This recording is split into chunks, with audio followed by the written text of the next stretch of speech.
Well, it looks like the SEC could be in for some trouble. That specifically being Jay Clayton, William Hinman, those at the center of the SEC versus Ripple case. Not only that, Gary Gensler's in the crossfire too. I'm going to talk about some of the information that just came up, specifically what John Deaton has been bringing up in his Twitter feed and what's been exposed. Specifically about William Hinman declaring what he said about Ethereum and giving it a free pass as his opinion and why he may have just gotten caught breaking the law. I'm also going to be talking about what could be next for the SEC in case they win versus Ripple and in case they lose versus Ripple.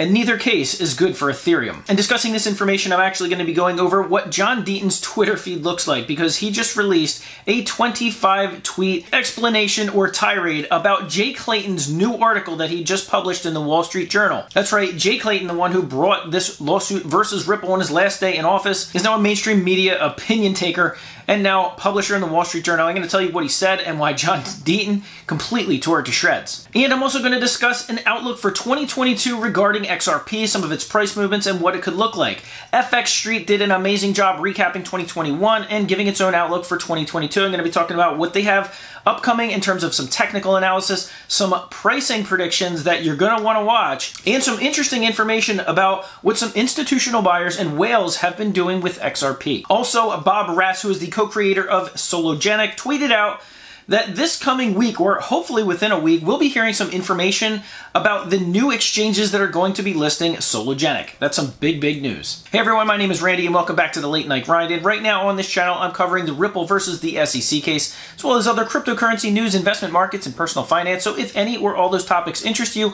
make sure you subscribe to the Late Night Grind. And don't forget to hit that bell notification icon so YouTube will send you a notification when I release a new video. And if you're feeling really generous today, I'd really appreciate it if you do two things. Smash that thumbs up button and watch this video all the way to the end. Those are really the two best things you can do to support a YouTube channel.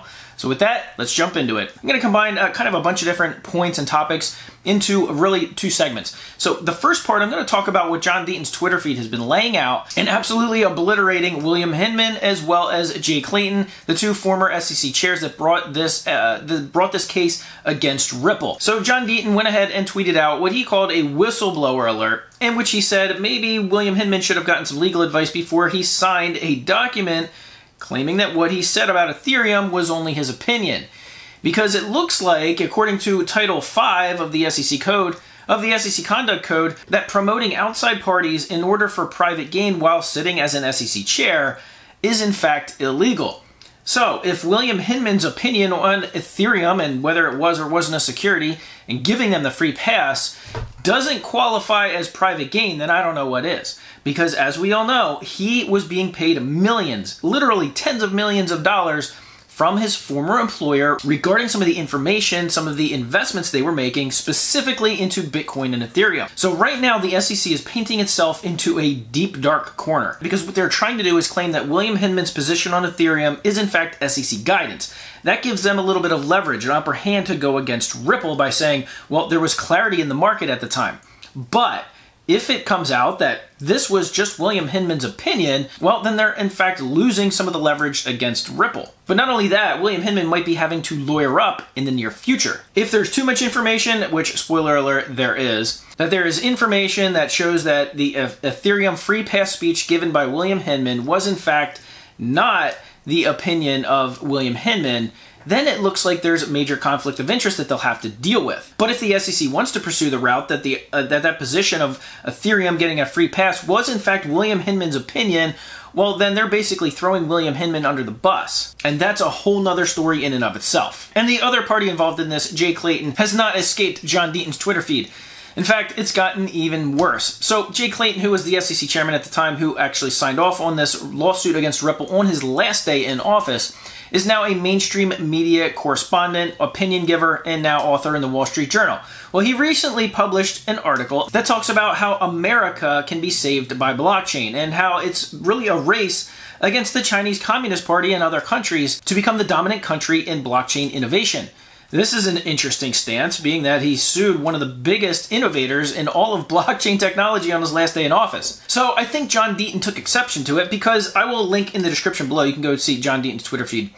He absolutely obliterates what Jay Clayton was doing and how he's essentially flip-flopping his stances, or just flat out lying at one point, because the article which Jay Clayton published talks about how blockchain innovation is what America needs to focus on and how it's really a race against some of these other countries, even specifically the Chinese Communist Party, in a digital currency race. Now, this is really interesting because John Deaton found a letter written by John Radcliffe, who is the United States Director of National Intelligence, wrote a letter specifically at Jay Clayton talking about how blockchain technology in the hands of the Chinese Communist Party could essentially turn into a national threat for the United States. It listed a whole bunch of other concerns that they've had their eye on, and Jay Clayton did absolutely nothing about it. In fact, not only did he do nothing about it, there's a major conflict of interest that showed he was actually backing some of the Chinese interests at the time, while simultaneously going after one of the biggest American innovators in blockchain technology, Ripple. Now, there's a whole bunch of details that I'm not covering in this video. In fact, a lot of the details are going on inside crypto Twitter right now, specifically in John Deaton's and Digital Asset Investors feed. So you might want to go check those out. I will link them in the description below. But I also wanted to say something that's a little bit of a concern. Twitter has some new people in charge, and with that comes a new set of rules. Well, Twitter basically just announced that anybody's private information, even if it's investigatory of nature regarding breaking of laws, it's not going to be allowed on Twitter, at least not for very long. Now, this is a problem all around, but basically what Twitter is saying, if you dig up dirt on somebody and catch them breaking the law, it doesn't matter if they're a high-ranking SEC official or literally anybody else in politics, we're not letting it stand, and we will take it down from Twitter. And they'll probably block you and ban you from Twitter as well. So I just wanted to give you guys a heads up, and all the people doing all this amazing digging regarding the SEC versus Ripple case and digging up all the conflict of interest and disgusting corruption that the SEC looks very much like it's involved in. It may not be able to stand for very long in the world of Twitter. Alright, so now I want to move on to a little more positive news regarding XRP, and that is the analysis that FXStreet just did, and I just read on their website earlier, and in it they talk about what XRP and Ripple has been going through 2020, 2021, the whole battle with the SEC and all that. And specifically, it talks about some of the productivity that happened, not just on the ODL, which now there are literally dozens of huge banks using the on-demand liquidity system, otherwise known as using XRP for settlements, but also many countries are now signing on to use it. So they're talking about 2022 being very bright, having a very bright outlook, regardless of this SEC case. In fact, they even as much said that it looks like they have the leverage, they have the upper hand in this case versus the SEC. But even if they don't, even if Ripple loses, what's going to happen to XRP? That price is certainly going to take a hit.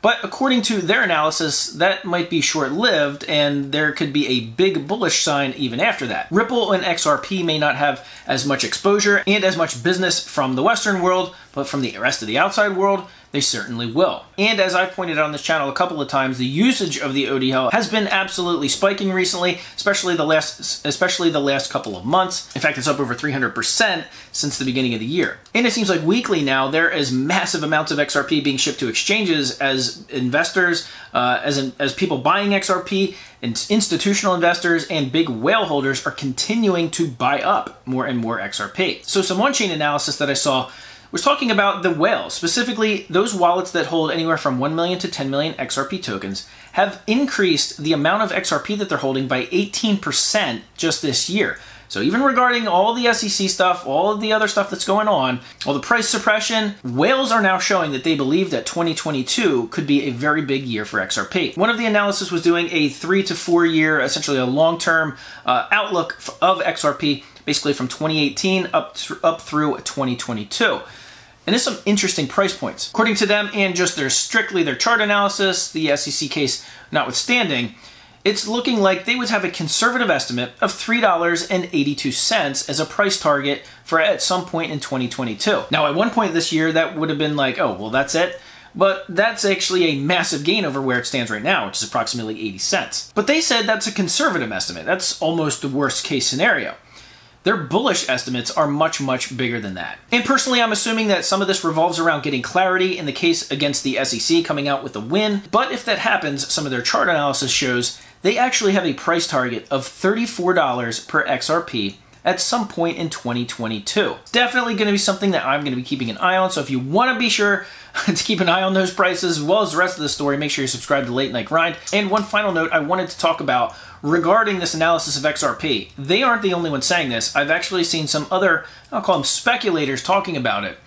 The SEC versus Ripple case is really not just a case against Ripple, it's really a case against trying to grab power over the cryptocurrency market. However, Gary Gensler is now the head of the SEC, has really been pretty much useless. He's really done nothing other than say he wants to take over the crypto market as a whole. And in fact, he's been asked dozens of times about Ethereum. Is it a security? Isn't it a security? And he still continues to not answer that question. Some of the speculation is now that regardless if the SEC loses against Ripple, or especially if they win against Ripple, Ethereum has a big fat target on their back, especially with all of the information, all of the video surfacing, all of the evidence surfacing of Vitalik Buterin, Joe Lubin, and all of the others putting out videos on how to circumvent the United States regulatory bodies, on actually having private ICOs, and actually doing backdoor deals, literally all on video. It might not be a good 2022 for Ethereum. But let me know what you guys think in the comment section below. You can also follow me on Twitter and we can continue the conversation there. All right, guys, once again, thank you so much for watching all the way to the end and for giving it a big thumbs up. And as always, I'll see you guys on the next video.